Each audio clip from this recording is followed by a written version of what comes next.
तो हम ये कह सकते हैं कि नास्तिकता या आस्तिकता अच्छाई का मापदंड नहीं है। इस्लाम एक ऐसा धर्म है जिसमें या तो आप मुस्लिम रह सकते हो या तो आप नॉन मुस्लिम हो।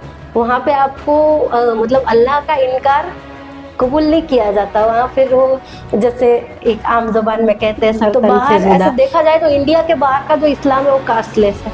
वो कास्टलेस पाकिस्तान में भी जैसे तो ये शिया सुन्नी का ये जो चलता रहता है वो कास्ट के बेस पे। Thank you so much. वैसे ये बात बाद में कहनी चाहिए, मैं शुरू में ही कह देती हूँ कि बहुत बहुत शुक्रिया आपका। ज्योत्सना जी, बहुत शुक्रिया आपका कि मुझसे फीता कटवा रही हैं। और ये प्रोग्राम पहली बार हिंदी में शुरू हो रहा है और ये मेरे लिए बड़ी इज्जत की बात है कि ये शुरुआत मुझसे हो रही है।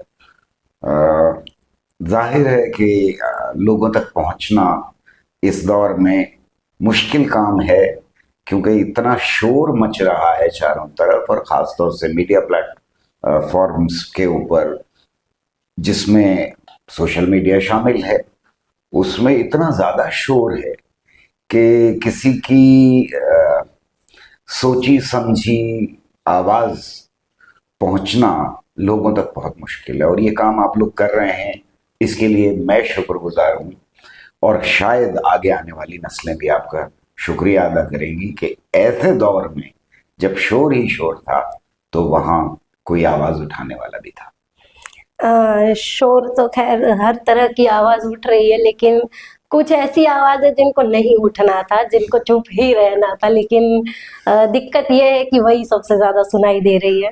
तो ये हमारी एक छोटी सी कोशिश है कि इतने सारे शोर के बीच एक थोड़ी सी सच्ची आवाज़ जो है वो लोगों तक पहुंचाए। तो जिस विषय में मैं आपसे बात करना चाहती थी उस पे आप लगभग कर चुके हो। ऐसा कोई सवाल नहीं है जो बाकी रह गया हो। और जब से आपने ये बुक लॉन्च की है मिथकों से विज्ञान तक, विज्ञान से लेकर मिथकों तक, कोई आपने पॉइंट छोड़ा नहीं है जिसके ऊपर मैं आपसे सवाल कर सकूं।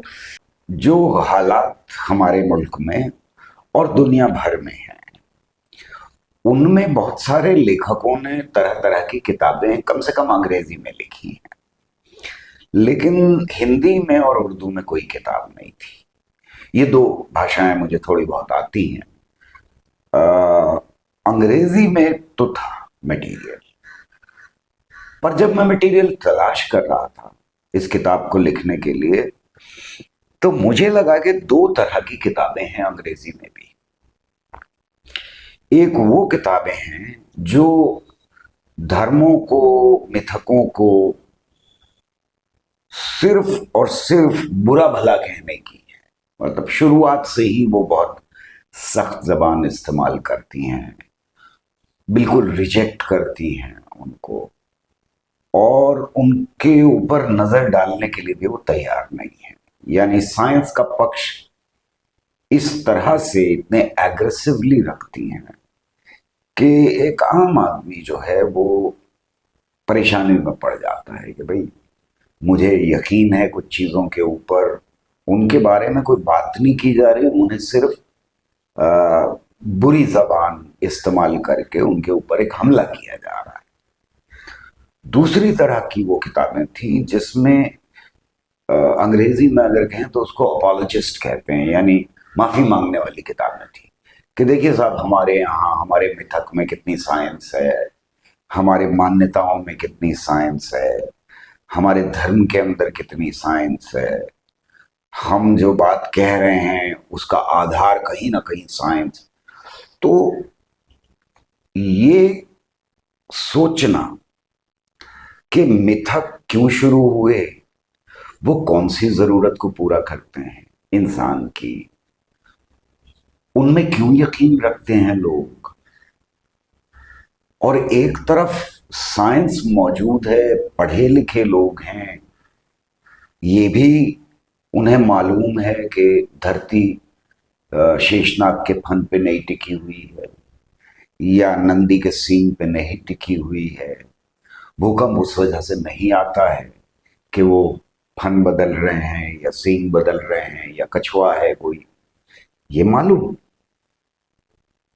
उसके बावजूद कहीं ना कहीं वो इन मिथकों में भी यकीन रखते हैं और इन मिथकों में सिर्फ यकीन ही नहीं रखते, बल्कि अक्सर वो पूजा भी करते हैं, नमाज भी पढ़ते हैं, इसमें भी यकीन रखते हैं कि कोई चमत्कार मोहम्मद साहब ने किया हो या जीसस ने किया हो, या और जो बड़े महापुरुष गुजरे हैं उनके पास चमत्कारी ताकत थी।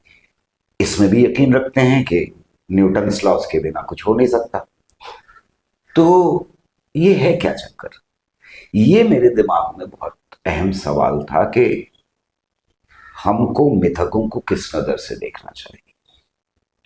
क्या उन्हें रिजेक्ट कर देना चाहिए? पर वो समाज में तो रिजेक्ट हो नहीं रहे, हम कितना भी चिल्लाएं। तो हमें जरा गहराई से इन मिथकों को देखने की जरूरत है और इसे आसान से आसान भाषा में लोगों तक पहुंचाने की जरूरत है। जी सर, मैं जब आपके बारे में पढ़ रही थी, सुन रही थी, तो मुझे पता चला कि चलो आप तो साइंटिस्ट हो और आप एक ऐसे घर में पले बड़े हो जहाँ आपके फादर भी एएमयू में प्रोफेसर थे, आपकी मदर भी काफ़ी पढ़ी लिखी थी, वो भी बहुत अच्छी संस्था में थी। और ऐसे घर में आप पले बड़े हो तो जाहिर सी बात है आपके अंदर एक साइंटिफिक टेम्परामेंट शुरू से ही डेवलप हुआ है। बट आप जिस कम्युनिटी से बिलोंग करते हो, मुस्लिम में एक मिथक ये भी है सोशल लेवल पे, मेरे अंदर भी था, अब तक था, कि हमारे यहाँ जैसे हिंदूज में यहाँ नास्तिकों के लिए थोड़ी सी जगह है, कि हमारे जो षट दर्शन है उसमें नास्तिकता के लिए भी एक जगह है। चारवाक हो गया, जैसे पूर्व मीमांसा हो गया, सांख्य हो गया, और बुद्धिज्म में भी ईश्वर का इनकार जायज माना जाता है, उसको कोई वो नहीं करता। बट इस्लाम एक ऐसा धर्म है जिसमें या तो आप मुस्लिम रह सकते हो या तो आप नॉन मुस्लिम हो। वहां पे आपको मतलब अल्लाह का इनकार कबूल नहीं किया जाता वहां। फिर वो जैसे एक आम जबान में कहते हैं सर तन से जुदा। तो आपका तो खैर मुझे पता है, मैं आपके पहले जो आपके फादर का जो बैकग्राउंड रहा है वो जानना चाहती हूँ कि आपके घर में ये रैशनैलिटी के बीज कहाँ से आए? मेरे फादर जो थे वो एथीस्ट हो गए थे। जाहिर है कि मुसलमान परिवार से आते थे, मदर भी मुसलमान परिवार से ही आई हैं, वो प्रैक्टिसिंग मुस्लिम थी। फादर की सोच में जब वो स्टूडेंट थे तो बदलाव आना शुरू हुआ। तो हमारी फैमिली में दो लोग ऐसे थे जो आज़ादी के संग्राम से जुड़े, कम्युनिस्ट हुए, और उसके बाद उनकी सोच में बदलाव आया। उनके एक कज़न भी थे फादर के, इन दोनों की सोच में बहुत करीबी दोस्ती थी। बदलाव आया और उससे हमारी फैमिली के अंदर भी बदलाव आया, यानी लार्जर फैमिली में भी।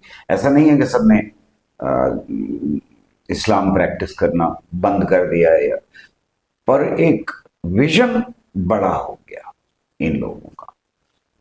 तो कहीं ना कहीं ये लोग जो थे वो सामाजिक हालात को देख करके बदलाव चाहते थे, और इन्हें यकीन था कि सोच के बदलाव के बिना समाज में बदलाव नहीं हो सकता।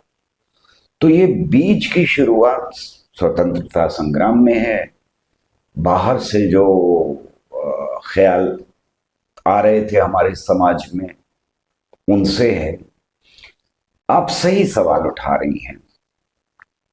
हर एक सभ्यता के अंदर, अगर सभ्यता को देखें हम, तो हर एक सभ्यता के अंदर कहीं ना कहीं एक फिलॉसफी ऐसी रही है जिस फिलॉसफी को हम कह सकते हैं नास्तिक फिलॉसफी।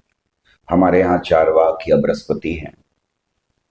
इसी तरह से ग्रीक फिलॉसफी में बहुत डिस्कशन है इसके ऊपर, रोमन फिलॉसफी में डिस्कशन है इसके ऊपर, मेसोपोटामिया को लें या इजिप्ट को लें या चाइनीज सभ्यता को लें, तो इन सभ्यताओं में कहीं ना कहीं नास्तिक परंपरा, उसमें इस्लाम की शुरुआत जो फिलॉसफी है उसकी शुरुआत तो बहुत पहले हो जाती है, यानी जूडाइज्म और क्रिश्चियनिटी और उसके बाद इस्लाम, इन सब में संबंध है तीनों धर्मों में। क्योंकि इस्लाम सबसे नया है इनके मुकाबले में, वो ज़्यादा पुराने हैं दोनों। जूडाइज्म सबसे पुराना है और क्रिश्चियनिटी उसके बाद है। तो जो अरब वर्ल्ड में पनप रहा था उसमें 3 धर्मों ने जन्म लिया। जुडाइज्म यानी यहूदी धर्म, क्रिश्चियनिटी ने लिया जन्म और इस्लाम ने जन्म लिया। तो ये उस फलसफे का हिस्सा थे जहां मोनार्की थी, यानी एक राजा का स्थापित करने की शुरुआत हो गई थी। जब समाज में एक राजा की स्थापना होती है तब एक खुदा या एक यहुआ या एक गॉड की भी स्थापना हो जाती है।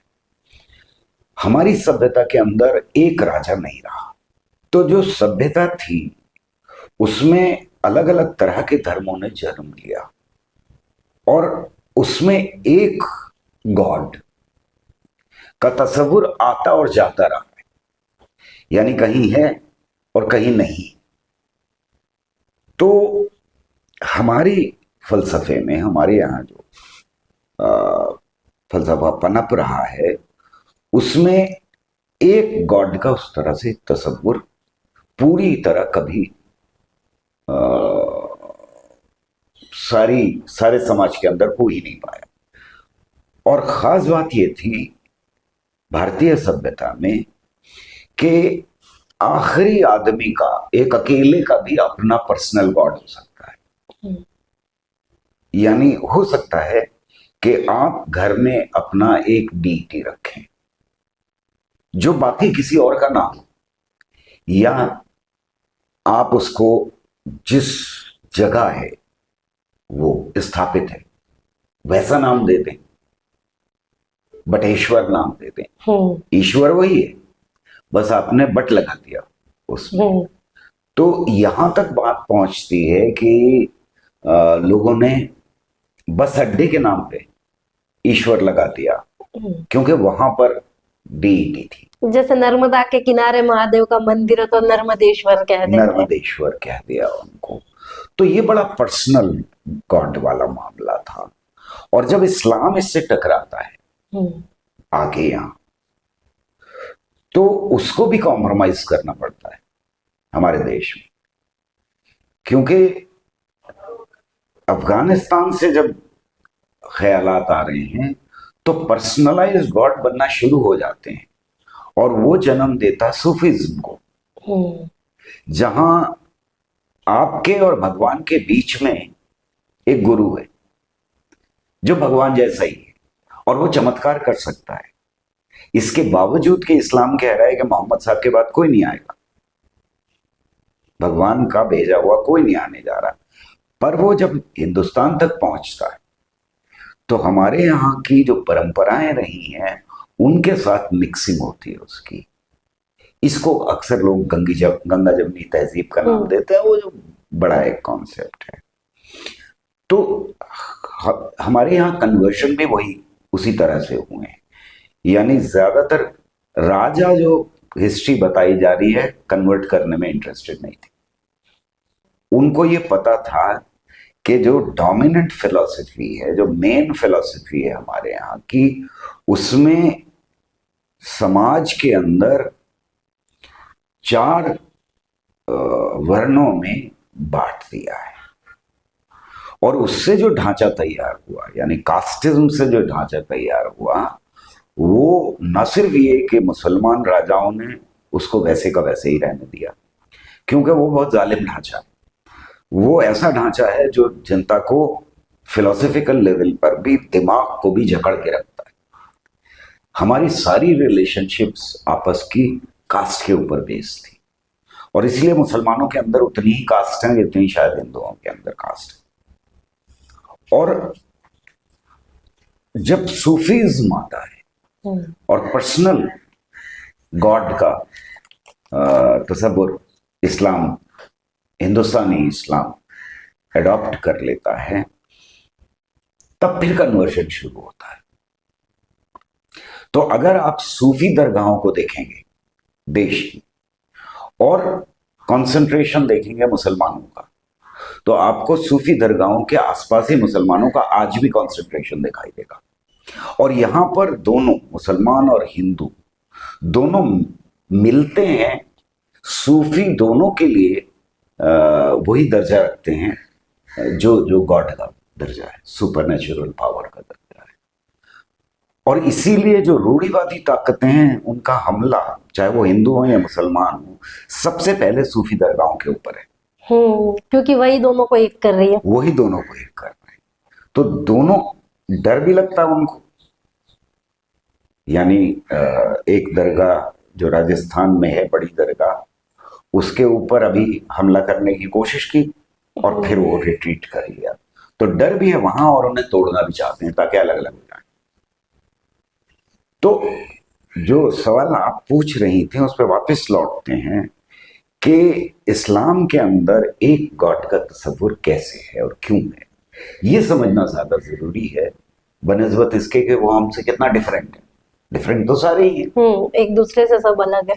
दूसरे से सब अलग हैं। कहीं एक गॉड है, कहीं 5 गॉड हैं, कहीं सैकड़ों गॉड हैं, कहीं लाखों गॉड हैं, हजारों। तो अलग अलग धर्मों के अंदर अलग अलग अगर नहीं होते तो एक ही होता सब कुछ। जाहिर सी बात है। मतलब साइंस में ऐसा नहीं होता कि हिंदुस्तानी साइंस अलग है और विदेशी साइंस अलग है, पाकिस्तानी साइंस अलग है और बांग्लादेशी साइंस अलग है। ऐसा नहीं होता साइंस में, पर धर्म में तो अलग होगा ही। इसलिए कि बंटवारा हुआ जब सभ्यताओं का अलग अलग, तो अलग अलग गॉड्स की जरूरत पड़ी उनको। और ये बात बिल्कुल सामने की है कि साइंस के हिसाब से हम सब अफ्रीका से निकले हुए हैं, वहां से आए हैं दुनिया में, वहां से फैले हैं सारे इंसान। तो जब अलग अलग जगह गए तो अलग अलग रियलिटीज थी, अलग अलग एक्सप्लेनेशन थे उनके, उसकी बेसिस के ऊपर अलग अलग गॉड्स ने अलग अलग भौगोलिक संरचनाओं ने ज्यादा इसमें वो काम किया है, ऐसा पढ़ाया जाता है कि जहाँ जहाँ जो जो क्या बोलते हैं, नदियाँ, पहाड़, अगर कहीं पे मरुस्थल है, रण है पूरा, तो वहाँ के गॉड का फिर पूरा उस तरह से होगा। करेक्ट, तो बिल्कुल सही। तो ये किताब जो है उसमें मैंने यही कोशिश की है देखने की कि अफ्रीका में जिस तरह के मिथक थे उनमें क्या बदलाव आया जब इंसान वहां से निकला। अलग अलग सभ्यताएं बताई तो 2 चीजें, एक तो ये कि वो जहां गए, जहां बसे जा करके वहां, और जहां से वो आए थे, इन दोनों में फर्क मिला। सही कह रही, मरुस्थल में जाके बसे तो अब वहां की रियलिटी अलग थी, तो वहां का एक्सप्लेनेशन भी अलग होगा। जहां पहाड़ होंगे वहां का एक्सप्लेनेशन अलग होगा, जहां समंदर होगा करीब में वहां एक्सप्लेनेशन अलग होगा। आपको बताना पड़ेगा अपनी कहानी में, अपने मिथक में कि ये कहां से आया समंदर। नदियां होंगी तो ये बताना पड़ेगा कि नदियां कहां से आई। अलग अलग जगहों के जानवरों का भी अलग अलग तरह से उल्लेख मिलता है। जानवर होंगे तो वो बताने पड़ेंगे कैसे आए। अलग अलग पेड़ होंगे उनका बताना पड़ेगा। तो मिथकों में एक बदलाव तो इस वजह से आता दिखाई दिया मुझे कि इंसान एक जगह से दूसरी जगह गया तो वहां उसे एक्सप्लेनेशन देना पड़ा। जैसे अफ्रीका में नदियों का एक्सप्लेनेशन नहीं मिलता हमको ज्यादा, पर जब वो ट्राइब्स हमारे यहाँ बसी हुई हैं, यानी गोंड ट्राइब है और बहुत सारी ट्राइब्स हैं हमारे देश के अंदर जो अभी तक अपने मिथकों में यकीन रखती हैं, जब उनको देखना शुरू किया तो यहाँ पर नदियाँ कैसे बनी उसका एक्सप्लेनेशन है। यानी पानी था, सब कुछ भरा हुआ था, फिर भगवान ने एक दिन डिसाइड किया कि पानी नीचे आए, तो नदियों का ये एक्सप्लेनेशन है कि वो उसी जमाने में जब पानी नीचे आए तो बहेगा। तो नदियां बनी ही उस वजह से हैं कि वो पानी आज तक नीचे आ रहा है। जैसे हमारे यहाँ है कि भगीरथ ने गंगा को धरती पे उतारा। करेक्ट, एक आपको देना पड़ेगा एक्सप्लेनेशन कि भगीरथ ने जटाओं से निकली है गंगा। तो ये एक तरह के एक्सप्लेनेशन है। दूसरी तरह के बदलाव आए जब समाज बदला। यानी पुराना मॉडल एक्सप्लेनेशन को जो था, अंग्रेजी में उसको कॉन्सेप्चुअल मॉडल मैंने नाम दिया है। ये सारे कॉन्सेप्चुअल मॉडल हैं। सवाल यही है कि ये सब कुछ कैसे पैदा हुआ, सवाल वही। अब समाज में बदलाव आ गया, समाज जटिल हो गया, समाज में नई नई चीजें हो गई, नई नई जरूरतें हो गई, तो इन नई जरूरतों का भी एक्सप्लेनेशन हमको वहां दिखाई देता है। यानी अगर हम इन मिथकों को देखें तो एक तरफ हमको दिखाई देता है कि इंसान कैसे माइग्रेट किया और उससे बदलाव कैसा आया, और दूसरी तरफ समाज बदलने से कैसे इन मिथकों में बदलाव आया। और यही है काम इस किताब में। एक सभ्यता में यानी जिसे हम इजिप्शियन सभ्यता कहते हैं, उस सभ्यता में बड़ी अजीब चीज देखने को मिली कि जब महिला और पुरुष अलग अलग, उनका दर्जा हो गया समाज के अंदर, काम का बंटवारा उनके बीच में भी हो गया, घर देखेंगी और मर्द जो है वो काम करेंगे बाहर। तो जब महिलाओं का दर्जा घट गया समाज के अंदर, तो महिलाओं को कंट्रोल रखने के लिए भी कुछ लॉस बनाने पड़े। तो एक नया गॉड पैदा हो गया उस सभ्यता के अंदर, जो विमेन्स अफेयर्स का गॉड था।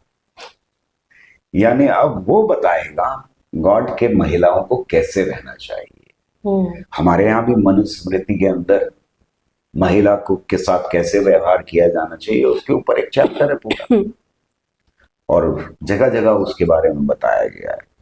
और महिलाओं को हीन भावना से देखने का सिलसिला शुरू हो जाता है। तो हमारे यहाँ फिलॉसफी में डोमिनेंट फिलॉसफी जो है वो कास्टिज्म के ऊपर बेस्ड है, और वेस्ट के अंदर जो 3 मेजर धर्म पैदा हुए, यानी अरब वर्ल्ड में जो 3 मेजर धर्म पैदा हुए, उनमें मर्दों की तो इक्वालिटी है। उनका तो ऐसा नहीं है कि भाई आप ऊंची कास्ट के हो नीची कास्ट के हैं, कास्टिज्म नहीं, लेकिन ये कि एक गॉड का तस्वुर है। ये दोनों फर्क बड़े स्टार्क फर्क हैं, बहुत आपको साफ दिखाई देने वाले फर्क हैं। यहां कास्टिज्म है और एक गॉड नहीं, मल्टीपल गॉड्स। और वहां एक गॉड है, उसकी वजह से मर्दों के अंदर बराबरी। अगर एक गॉड होगा तो फिर आप कास्टिज्म को जस्टिफाई नहीं कर सकते, क्योंकि उस गॉड ने तो फिर सबको बनाया है। यहां मल्टीपल गॉड्स हैं जिनका दर्जा ऊपर नीचे होता रहा है। जैसे राजा बदला, और वो जिसमें यकीन रखता था गॉड में, वो सबसे बड़ा गॉड हो गया। इसीलिए हमारे यहाँ जो शास्त्र हैं उनमें इस पूरे ब्रह्मांड को किसने रचा के ऊपर अलग अलग देखें तो कहानी वही है, मिथक वही है। किसने रचा, तो कभी इंद्र ने रचा, कभी पुरुषा ने रचा, कभी वो किसी और गॉड ने रचा। तो अलग अलग गॉड, कहानी वही है, पर अलग अलग गॉड इस ब्रह्मांड को रच रहे हैं। जबकि वहां ये पॉसिबल नहीं है, क्योंकि एक गॉड का तस्वुर है, तो वही गॉड रच रहा है। उसकी जूडाइज्म में और क्रिश्चियनिटी में और इस्लाम में उस गॉड के अंदर बदलाव आ रहा है, पर है वो ये गॉड। जब तक इस्लाम आता है वो बिल्कुल इम्पर्सनल गॉड बन जाता है, यानी मेरा और आपका सीधा ताल्लुक नहीं है गॉड से। गॉड कहीं बहुत बड़ा है, बहुत पावरफुल है, उसका आपसे कोई डायरेक्टली लेना देना नहीं है। आपको उसकी स्तुति में हमेशा लगे रहना है। तो 5 बार नमाज पढ़नी है आपको। यहां बिल्कुल पर्सनल गॉड है कि भाई उस गॉड से खफा भी होते हैं, उस गॉड की सामने नाचते भी हैं, गाते भी हैं, शराब भी पीते हैं, उस गॉड के सामने चरस भी पीते हैं। तो वो बड़ा पर्सनल और दोस्ती वाला गॉड रह जाता है। उसके बावजूद कास्टिज्म जो है वो बहुत स्ट्रांग है। वो गॉड तो आपको बिल्कुल परमिट ही नहीं करता कि कास्ट की लाइन आप क्रॉस करेंगे, हो ही नहीं सकती। तो ये बदलाव मिथकों के जो थे ये मुझे बहुत इंटरेस्टिंग लगे। कास्ट की बात बार बार आई, कास्ट और इक्वलिटी, तो मेरे दिमाग में ये क्वेश्चन आ रहा था कि अभी बीच में ही आपने जिक्र किया कि जब इस्लाम जब हिंदुइज्म से टकराया, हिंदुस्तान में जब आया, तो सूफीवाद की शुरुआत हुई और वहां से इस्लाम में भी उतनी ही आपको कास्ट देखने को मिलेगी जितनी हिंदुओं में मिलती है। तो मेरे दिमाग में सवाल ये आ रहा है कि जहाँ से अब्राहमिक रिलीजन पैदा हुए अरब कंट्रीज में जहाँ पे इस्लाम है, वहां पे भी कास्ट है अभी नहीं, कि वहाँ कास्ट बिल्कुल नहीं है? कास्टिज्म नहीं है वहां पर। एक और स्वरूप हमेशा रहा जो ट्राइबल स्वरूप है। ओके। कि कौन सी ट्राइब से आप आते हैं। जैसे तो ये शिया सुन्नी का ये जो चलता रहता है वो कास्ट के बेस पे? कास्ट बेस्ड नहीं है। ओके। कास्ट बेस्ड नहीं है। उसमें किसी भी रिलीजन के अंदर दुनिया में हमेशा गुट पैदा होते रहे। जैसे बदलाव आए तो आपस में फिलोसफिकल टकराव हुआ, और शिया और सुन्नी का टकराव भी वही टकराव है, ऊंच नीच का नहीं। ओके। उसमें ऐसा नहीं है कि मस्जिद में आप एंटर नहीं हो सकते, या मस्जिद में बराबर नहीं खड़े हो सकते, ये ऐसा कुछ नहीं। ये यहाँ पे दिखता है, मैंने कुछ सोशल मीडिया पे पिक्चर्स देखे थे जिसमें लिखा था कि ये बरेलवी, ये अहमदिया, ये शिया इस मस्जिद में नहीं आ सकते, समथिंग लाइक दैट। हाँ, मतलब एक गुट के लोग दूसरे गुट की मस्जिद में नहीं जा सकते। लेकिन अगर एक अंदर देखें हम एक मस्जिद में, तो शियाओं में जो अलग अलग कास्ट हैं, जैसे सैयद हैं, उसके अंदर और बहुत सारे कास्ट हैं इंडिया में, उसमें ऐसा नहीं है कि वो खड़े नहीं हो सकते मस्जिद में एक दूसरे के बराबर। फिरके कहलाते हैं ये, इनके लिए फिरके, ये गुट का इस्तेमाल होता है। पर सब के सब कुरान में यकीन रखते हैं। ऐसा नहीं है कि किताब अलग हो, ऐसा नहीं है कि नमाज बहुत ज्यादा हो, थोड़ा बहुत फर्क होता है आपस में। कोई हाथ बांध के पढ़ता है, कोई हाथ सीधे रख के पढ़ता है। पर ये कि कास्टिज्म यहाँ है, बाहर कास्टिज्म नहीं। तो यहाँ पे जो रोटी बेटी के संबंधों में जो दिक्कतें जैसी हिंदुइज्म में दिखती है वैसी हम देखते हैं कि इस्लाम में भी है।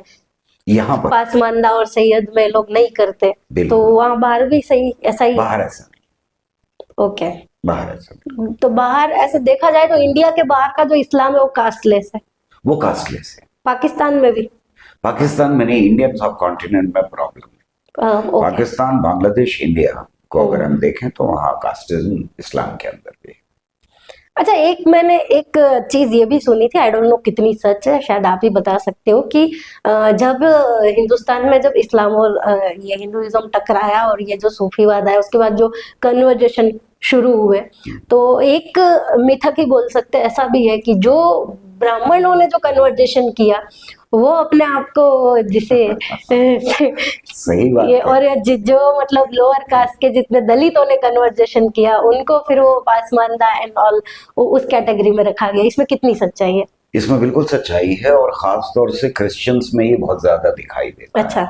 मुसलमानों में थोड़ा कम दिखाई देता है बाहर से अगर देखें हम, पर क्रिश्चियंस में बहुत ज्यादा दिखाई देता है, इसलिए कि उनके तो बरियल ग्राउंड्स जो हैं वो भी अलग अलग हो गए। क्रिश्चियंस में जो अपर कास्ट क्रिश्चियंस थे उनके अलग बरियल ग्राउंड्स, और जो पसमानदा थे क्रिश्चियंस उनके अलग बरियल ग्राउंड हो गए। तो जहां जिस कास्ट से कन्वर्जन हुआ उस कास्ट ने अपने सेग्रीगेशन को, अपने को अलग थलग रखने को मेंटेन किया। वो वैसे का वैसे ही रखा उन्होंने, छूट-छाट भी रही उनके। कन्वर्ट होने के बाद भी उनका वो जो उनका जो था कि आई एम समथिंग, हाँ, मतलब जो मेल मिलाप होना चाहिए था, जो सुपीरियोरिटी, वो साथ में लेके गए, वो साथ में लेके, और वही आज यहाँ पे दिखती भी है सुपीरियोरिटी और इंफीरियोरिटी इसमें। जैसे मुसलमानों में सैयद अपने को सबसे ऊंची कास्ट मानते हैं। हाँ, इंडिया में तो खास। हाँ, वो खान के यहाँ या अंसारी के यहाँ या उसमें शादी आसानी से नहीं करते, उतना रिजिड ना सही, और टूटा भी बहुत तेजी के साथ है। कास्ट की जो दीवार है उसमें दरारें ज्यादा पड़ी हैं मुसलमानों में बनिस्बत हिंदुओं के। हिंदुओं में भी पड़ रही हैं, ऐसा नहीं है कि नहीं पड़ रही, लेकिन ये कि मुसलमानों में ज्यादा तेजी से कास्ट की दीवार टूटी है। यानी शादियां अब उतने रिजिड नहीं हैं जितना अब से 50, 60, 70 साल पहले रिजिड थी। अच्छा, अभी हमने पाकिस्तान का जिक्र किया, तो मैं जब भी इंडिया पाकिस्तान के पार्टीशन के बारे में पढ़ती हूँ, सुनती हूँ, तो मेरे दिमाग में एक क्वेश्चन हमेशा आता है कि जो जिन्ना थे, जिनको पाकिस्तान के पितामह कहे जाते हैं, मैंने सुना वो बड़े रैशनल थे, अपने नेहरू जितने ही वो रैशनल थे एक टाइम पे, और एथिस्ट भी थे। ना वो नमाज पढ़ते थे, ना वो लंबी मौलानाओं जैसी दाढ़ी रखते थे, ना वो उनके पर्सनल थॉट भी इतने रिजिड नहीं थे। तो सवाल ये आता है कि जब दो देश एक साथ जुदा हुए, दोनों देश के रहनुमा जो थे, दोनों ही रैशनल थे, दोनों ही एथिस्ट थे, दोनों के ही अपने जो प्रिंसिपल्स होते हैं वो एक लेवल के थे, तो फिर एक देश एक टाइम तक, अभी तो खैर इंडिया भी उसी राह पे है, लेकिन एक टाइम पर इसकी जो मतलब कहते हैं दिशा है ऊपर की तरफ थी, और इसकी दिशा एकदम नीचे की तरफ जाती रही। इसका क्या रीजन देखते हो आप? इसका रीजन पॉलिटिक्स है। ओके। मैं अक्सर कहा करता हूं कि अब से पुरानी सोसाइटीज को अगर देखें तो उनमें पॉलिटिकल पार्टीज नहीं होती थी, राजा होता था, तो पॉलिटिकल पार्टीज के होने का तो कोई मतलब नहीं था उस जमाने में। लेकिन आज की पॉलिटिकल पार्टीज को हम उस वक्त के धर्म गुटों से कंपेयर कर सकते हैं। उस वक्त जो स्ट्रक्चर था, जो ढांचा था सामाजिक, उसमें धर्म वही रोल प्ले करते थे जो पॉलिटिकल पार्टीज आज प्ले करती हैं। उसको हम कंपेयर कर सकते हैं, वही तो नहीं, लेकिन हम उसको कंपेयर कर सकते हैं कहीं ना कहीं। और इसीलिए धर्म बदलना कोई बहुत बुरी बात नहीं माना जाता था, जिसको आज बहुत बुरी बात, धर्म परिवर्तन, ये वो, उसको रोकना चाहिए वगैरह वगैरह जो जो चल रहा है। राजा बदला, प्रजा बदली। सूर्यवंशी है राजा तो ज्यादातर लोग सूर्यवंशी हो गए, चंद्रवंशी है राजा तो ज्यादातर लोग चंद्रवंशी हो गए, और खासतौर से जो राजा के आसपास है तो वही जाते थे। तो राजाओं को ये देखना पड़ता था कि कितना कन्वर्ट किया जाए, कितना ना किया जाए, वगैरह वगैरह, कैसे चलाया जाए समाज को। और इसीलिए मैं फिर रिपीट कर रहा हूं अपनी बात को कि ज्यादातर मुसलमान राजाओं ने क्या, अंग्रेजों ने भी यहां आकर के कन्वर्जन्स बहुत ज्यादा नहीं किए, और सरकार चलाने वाले तो इसके खिलाफ हो गए। खासतौर से 1857 के बाद तो बिल्कुल ही खिलाफ हो गए। ओपनली उन्होंने कहा कि ये मिशनरीज को बंद करो, ये कन्वर्जन बंद करो। इसी तरह से राजाओं में रानियां एक दूसरे घर में ब्याही जाती थी। हिंदू रानियां होती थी, मुसलमान रानियां होती थी, उधर से उधर शादियां होती थी। ज्यादातर राजा अगर देखें तो उनकी माएँ जो है वो सारी की सारी हिंदू हैं। तो ये कन्वर्जन बड़ा आसान था पिछले दौर में। अब जो समाज पैदा हुआ, जिसे हम डेमोक्रेटिक समाज कहते हैं,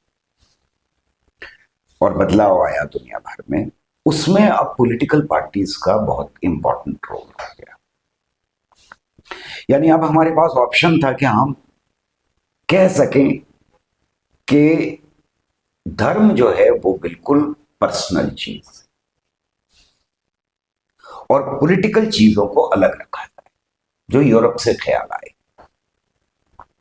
जहां चर्च बड़ा मजबूत था, चर्च की ताकत घटी, राजा की ताकत अलग की गई, चर्च की ताकत अलग की गई, और उसके बाद पॉलिटिकल पार्टीज की, रूलिंग क्लास की अलग की गई, और धर्म को कहा कि भाई पर्सनल है मामला आपका, आप जो चाहे करें, जो माने।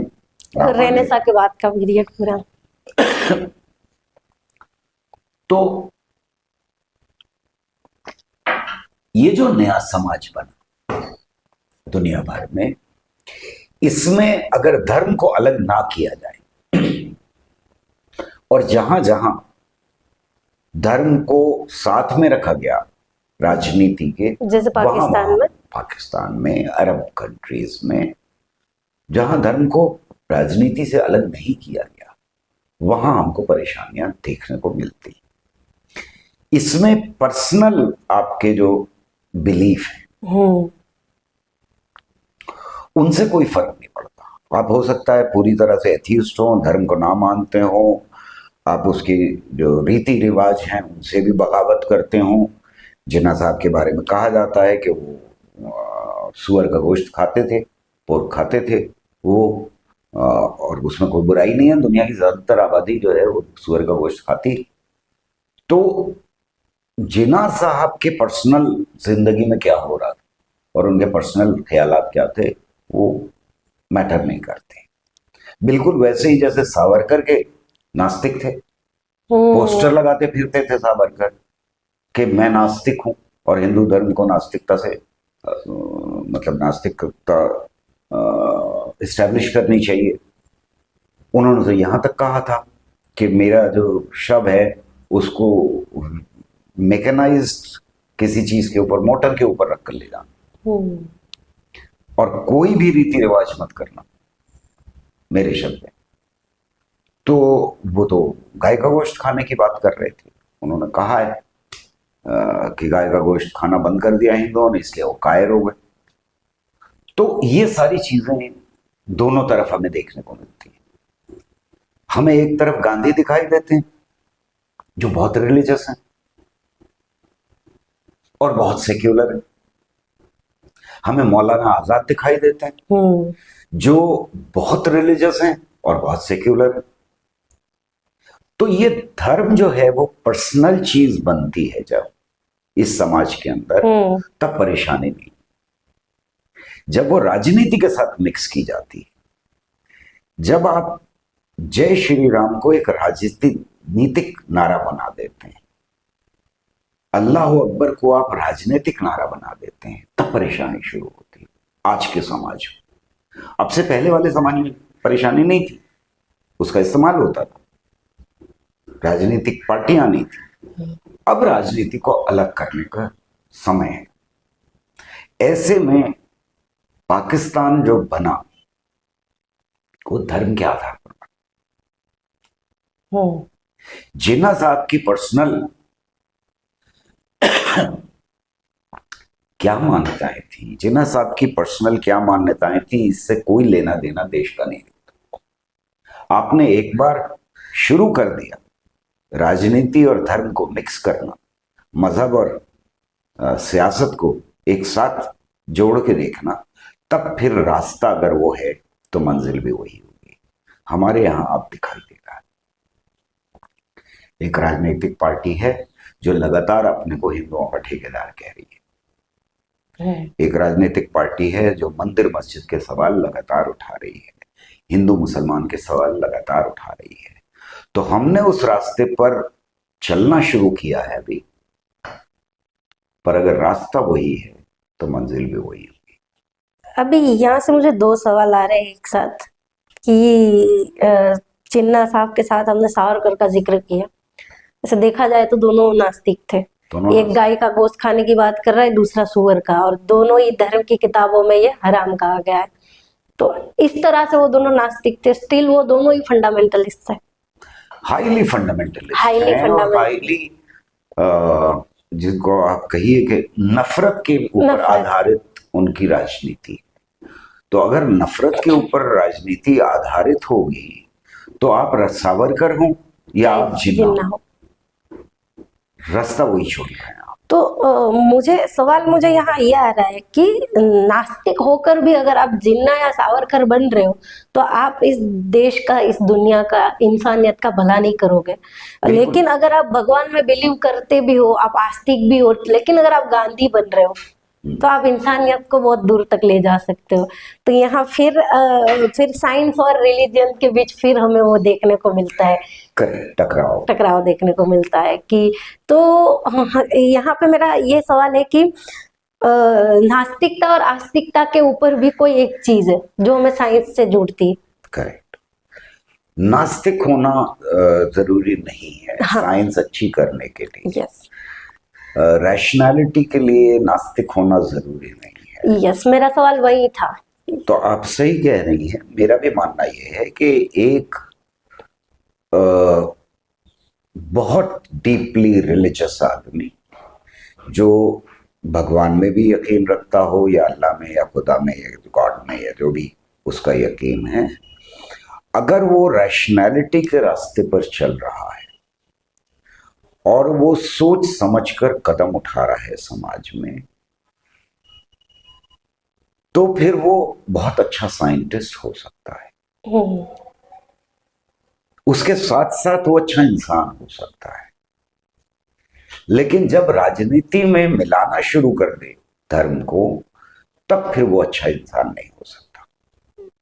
अगर धर्म के आधार के ऊपर वो समाज को ढालने की कोशिश करे, राजनीति को ढालने की कोशिश करे, वो इकोनॉमिक्स को देश की ढालने की कोशिश करे, या वो ताकत जो भी समाज के अंदर है उसका इस्तेमाल वो अपने धर्म को प्रोपेगेट करने के लिए राजनीतिक तौर पर इस्तेमाल करे, तब फिर परेशानी की बात है। तो हम ये कह सकते हैं कि नास्तिकता या आस्तिकता अच्छाई का मापदंड नहीं है। नहीं, वो नहीं। बिल्कुल। ये जो स्टडीज कहती हैं वो ये कहती हैं कि नास्तिक लोग, जो साइकोलॉजिकल दो चार स्टडीज हैं जिनको बहुत ज्यादा भरोसा नहीं है मुझको, लेकिन बहरहाल हैं वो स्टडीज, कि नास्तिक लोग ना सिर्फ ये कि कम हिंसक हैं आस्तिक लोगों के मुकाबले में, बल्कि वो दूसरे का दुख भी ज्यादा समझते हैं और ज्यादा नैतिक हैं। आस्तिक लोग कम नैतिक पाए गए। यानी आस्तिक होना एक तरह से पर्दा डाल देता है आपकी बुराइयों के ऊपर, वो कॉम्पनसेट करने के लिए भी इस्तेमाल की जाती है। और हमारे कुछ दोस्त तो ये कहते हैं कि हम इंडियन सब कॉन्टिनेंट में जो जितना ढिंडोरा पीटता हुआ आपको दिखाई दे धर्म का, उतना वो करप्ट होगा, क्योंकि वो अपने करप्शन को छुपाने की कोशिश कर रहा है। जो जितनी गंगा में डुबकी लेगा जा करके और जितना जोर जोर से चिल्लाएगा धर्म के बारे में, वो उतने पाप ज्यादा कर रहा होगा। मैं यहाँ एक एक्सपीरियंस शेयर करना चाहूंगी आपके साथ। आई डोंट नो आपको पता है या नहीं, गुजरात में एक बहुत बड़े रैशनलिस्ट है, बाय बर्थ मुस्लिम है, नाम नहीं लूंगी मैं। अभी एक विवाद हुआ था। कोई बात वो रैशनल है, पक्के रैशनलिस्ट है, एथीस्ट भी है। उनके साथ विवाद ये हुआ था कि उन्होंने टिप्पणी कर दी थी एक बहुत बड़ी दरगाह के ऊपर जो राजस्थान में है, और कुछ उनका कहने का ये था कि चाहे आप दरगाह पे मन्नत रखो या कहीं पे अगर मैं अपना मतलब जूता वूता गाड़ दूँ, आप उस पे मन्नत रखो, मन्नत पूरी होने के चांसेस उतने ही है। 50% लोगों की होगी, 50% लोगों की नहीं होगी, उम्मीद है। अब ये मामला बहुत बढ़ गया, उनके इस बात को लेके बहुत विवाद हुआ, उन पे केसेस भी हुए एंड जीना आराम हो गया था। अब देखने वाली और समझने वाली बात ये है कि ये जो पूरा हालात हुआ उसमें मुस्लिमों ने तो उनका जीना आराम किया ही, हिंदुओं ने भी किया, विश्व हिंदू परिषद वालों ने क्यों किया? तब उनका ये कहना था कि जिस दरगाह के ऊपर आपने टिप्पणी की है उस पे हमारी भी आस्था है, और अभी वही विश्व हिंदू परिषद वाले उसी दरगाह पे बुलडोजर चलाने की भी बात कर रहे हैं। तो ये उनकी आस्था कितनी गहरी है। और यहाँ ये भी देखने को मिलता है कि जब फंडामेंटलिज्म की बात आती है, कट्टरता की बात आती है, तो दोनों एक हो जाते हैं। बिल्कुल बिल्कुल सही है कि जहां रिलीजियस फंडामेंटलिज्म की हम बात कर रहे हैं, तो रिलीजियस फंडामेंटलिज्म जो है वो बिल्कुल एक सा होता है हर जगह। और इसीलिए हमें दिखाई देता है कि जो कुछ पाकिस्तान में हुआ 20 साल पहले, 25 साल पहले, या उनकी आज़ादी के बाद, सन 47 के बाद, वो सब कुछ अब हमें यहाँ होते हुए दिखाई दे रहा है। उसको ब्लूप्रिंट मैच कर सकते हैं हम कि किस तरह से एजुकेशन सिस्टम बदला गया, यहाँ बदला जा रहा है, किस तरह से मीडिया को कंट्रोल करने की कोशिश की गई, अब यहाँ किया जा रहा है, किस तरह से लोगों को मारा गया सड़कों के ऊपर, घसीट के लिंचिंग की गई वहाँ के ऊपर, औरतों के साथ क्या ट्रीटमेंट किया गया वहाँ, वो हमारे यहाँ होता हुआ दिखाई दे रहा है। हमारे यहाँ उसी तरह से घेटवाइजेशन हो रहा है, और आपके यहाँ तो अब चरम सीमा पे है, लेकिन सारे देश में कोशिश है उसे फैलाने की। गुजरात में खास तौर से यहाँ लेबोरेटरी कहा जाता है, आरएसएस की लेबोरेटरी है गुजरात। लेबोरेटरी, आरएसएस की लेबोरेटरी में जो कुछ हो रहा है, शुरुआत मुसलमानों के घेटवाइजेशन से शुरू हुई थी। वहीं से हुआ था ना कि ये 2000 बाउंड्री है, ये पाकिस्तान कह रहे हैं, यहाँ से वो शुरू होता है, पाकिस्तान शुरू होता है, ये सब कुछ हो रहा था। अब मैंने सुना है कि हर जाति की अपनी एक लोकेलिटी बन गई जी, जिसमें कोई दूसरे को घुसने नहीं दे रहा। कास्ट वाइज तो हो रहा है। कट्टरता जो है वो बिल्कुल एक जैसी है, यहां भी वहां भी। शुरुआत वहां हिंदुओं से हुई थी, और अब सब दुश्मन हैं उसमें, कादियानी, महाजिर, शिया, बरेलवी वगैरह, ये सारे के सारे दुश्मन बनना शुरू। हमारे यहाँ धीरे धीरे अब उसकी तरफ बढ़ रहा है मामला, कि अगर पहले लोकेलिटीज अलग हो जाएंगी, एक जात की यहाँ, दूसरी जात की यहाँ, तीसरी जात की यहाँ, ये उसे नहीं घुसने देंगे, वो इसे नहीं घुसने देंगे, ये प्रॉपर्टी नहीं खरीदने देंगे, स्कूल अलग हो जाएंगे, क्योंकि जाहिर है लोकेलिटी अलग होगी तो स्कूल भी अलग अलग हो जाएंगे। तो उस रास्ते पे हम बड़ी तेजी के साथ जा रहे हैं, दोनों बिल्कुल एक जैसे हैं। आप सही कह रहे हैं। ये एक्चुअली सिर्फ बात लोकेलिटी की नहीं है कि ये कास्ट की सोसाइटी अलग है, ये कास्ट की सोसाइटी अलग है। इनके बड़े बड़े जो हॉल होते हैं जैसे कास्ट वाइज, वो अलग हो रहे, धाम अच्छा, बन गरबा भी अलग होता है। गरबा भी वो लोग अलग अलग कर रहे हैं। इनके मतलब समझ लीजिए जहाँ पे ये जीपीएससी यूपीएससी की तैयारी करवाते हैं वो भी कास्ट वाइज हो गया है। हर चीज की यहाँ, ये यहाँ हमारे बच्चों को जीपीएससी यूपीएससी की ट्रेनिंग दी जाएगी। अच्छा, अभी नाम लूंगी तो वापस भी बात खड़ा करेंगे, तो ये सबको पता है, गुजरात में सबको पता है सबसे ज्यादा किस में है ये चीज। तो हर चीज की हमारे बच्चे को ट्रेनिंग भी हम देंगे। बिजनेस समिट अलग अलग हो रही है, शायद आपको पता हो या ना हो। अलग अलग कास्ट की बिजनेस समिट, पहले गुजरात की बिजनेस समिट होती थी, अब पटेल की बिजनेस समिट अलग, अहीर की अलग हो रही है, ठाकुर की अलग हो रही है, दलित की भी होने लगी अभी पिछले कुछ टाइम से। तो ये सब अपने अपने छोटे छोटे गुट में जा रहे हैं। देखिए, मैं समझता हूं कि फैशिस्ट गोएबल्स की इस बात के ऊपर हमेशा खरे उतरे हैं कि जो जुर्म खुद करने जा रहे हो उसका इल्जाम पहले से दूसरे पे लगाना शुरू कर दो। इन्होंने जो प्रोग्रेसिव लोग थे उनके ऊपर टुकड़े टुकड़े गैंग का आरोप लगाना शुरू किया। ये है टुकड़े टुकड़े करना समाज को, जिसका आपने अभी जिक्र किया, कि अब अहीर, ऊंची जात, पटेल, शर्माओं की अलग, ठाकुर की अलग, सबको अलग अलग टुकड़े टुकड़े में बांट रहे हैं देश को। और ये देश के लिए बहुत खराब है, क्योंकि देश में कोई राजा राज करने के लिए अब नहीं आ सकता। अब राजाओं का राज खत्म हो चुका है, अब देश को सिर्फ एक ही चीज इकट्ठा कर सकती है, ये टुकड़े टुकड़े गैंग है। असली टुकड़े टुकड़े गैंग ये है। यस, ये टुकड़े टुकड़े कर रहे हैं, और देश को शायद कल को ये टुकड़े टुकड़े भी कर दें। ये बहुत बड़ा खतरा है, और इसलिए देश को इकट्ठा रखने के लिए हमारी देश प्रेम, जिसने इंडिया का एक ख्वाब देखा था, जिसमें डाइवर्सिटी थी, जिसके अंदर एक दूसरे के साथ मोहब्बत और रिस्पेक्ट थी, वही इकट्ठा रख सकती है, और कोई तरीका नहीं है इसको इकट्ठा रखने का। वरना ये बंटवारा कहां तक ले जाएगा और कितना छोटा छोटा बंटवारा होगा मालूम नहीं। ये यहाँ तक नहीं रुक रहा है एक्चुअली, ये बहुत नीचे तक जा चुका है।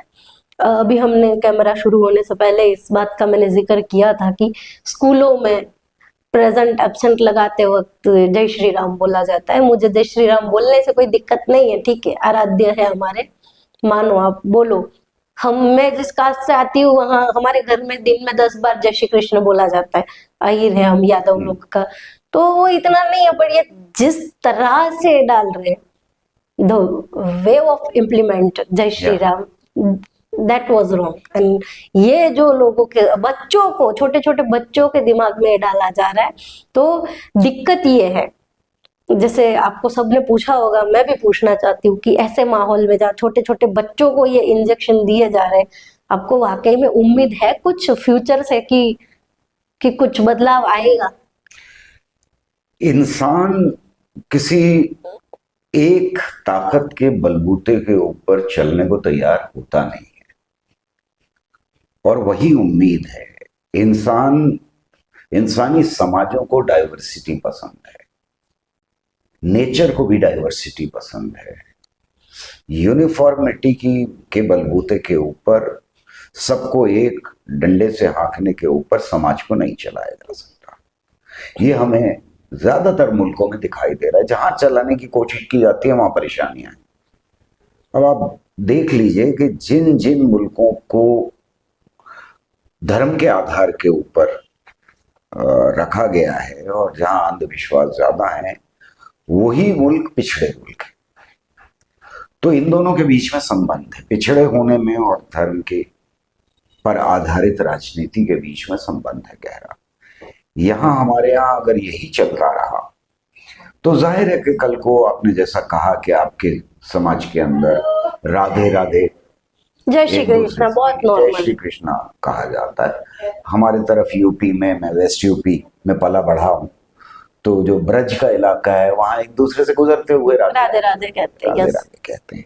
अब आप उनसे कहलवाना शुरू कर दीजिए। शुरुआत तो मुसलमानों से की थी आपने, लेकिन आप उनसे कहलवाना शुरू कर देंगे तो वहां से रिएक्शन आएगा, बिल्कुल आएगा। तो ये चीजें जो हैं ये पर्सनल लेवल पे रखनी चाहिए, ये सेक्युलर स्पेसेस के अंदर नहीं होना चाहिए। और इसीलिए हमारे समाज में बड़ा मुश्किल है सेक्युलर रहना, बहुत मुश्किल है साइंटिफिक रैशनैलिटी का हमारे दिमागों तक पहुंचना। यानी एक बच्चे की जो आम जिंदगी है उसमें घर से शुरू होकर के सड़क पर और स्कूल्स में, कॉलेजेस में, बाजारों में, हॉस्पिटल्स में, कहीं भी आप जाइए तो ऐसा लगता है कि आपके ऊपर बारिश हो रही है। धर्म के और मिथकों के जो जो मैसेजेस हैं उनकी बारिश की जा रही है। ऐसे में बड़ा मुश्किल हो जाता है नई नस्लों का भी रैशनैलिटी की तरफ जाना। जो सवाल आपने उठाया कि क्या उम्मीद है या नहीं है, लेकिन ऐसे में ही नौजवान उठता है, और अब से लगभग 100 साल पहले उठता है, और इससे ज्यादा धार्मिक माहौल में, यानी 100 साल पहले इससे ज्यादा धार्मिक माहौल था इस देश के अंदर, और वहां वो किताब लिखता जेल में बैठ कर, मैं नास्तिक हूँ, भगत सिंह। तो इंसानी समाज को डाइवर्सिटी चाहिए, इस नेचर को, सृष्टि को डाइवर्सिटी चाहिए। जहां हम यूनिफॉर्मिटी जबरदस्ती ठूसने की कोशिश करेंगे वहां पर परेशानी खड़ी होगी।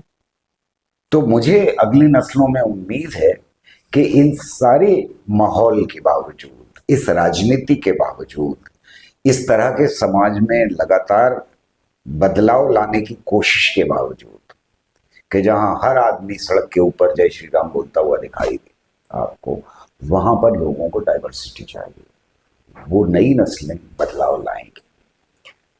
सर, जब आपने कहा बदलाव लाएगी, या कोई भी कहता है कि जब इतने बड़े बड़े तानाशाह आए चले गए, इतना बुरा बुरा वक्त आया और चला गया, कोई नहीं टिका। जैसे गीता में लिखा है परिवर्तन संसार का नियम है, वो होना ही है। मैं जब ये सब सुनती हूँ, देखती हूँ, पढ़ती हूँ, तो मेरे दिमाग में एक ही क्वेश्चन आता है कि ये रोटेशन कब खत्म होता है? हम जहाँ थे वहां क्यों आ जाते हैं? जब जैसे घोर अंधकार कहा जाता है जिसको, अंधश्रद्धा एंड ऑल, बुद्ध आते हैं, बुद्ध हमें तार्किकता का ज्ञान देते हैं कि अगर आपको कोई कुछ कहता है तो मत मानो, आपके पूर्वजों ने कह दिया इसलिए मत मानो, कहीं लिखा है तो मत मानो, आप उसको जांचो परखो, आपकी विवेक बुद्धि जब हाँ बोले तब मानो। बुद्ध ये कह के गए। बुद्ध ने कहा कि भगवान का कॉन्सेप्ट नहीं होता है, उसी को भगवान बना दिया गया। आज बुद्ध की ही पूजा की जा रही है। महावीर ने आके वो किया।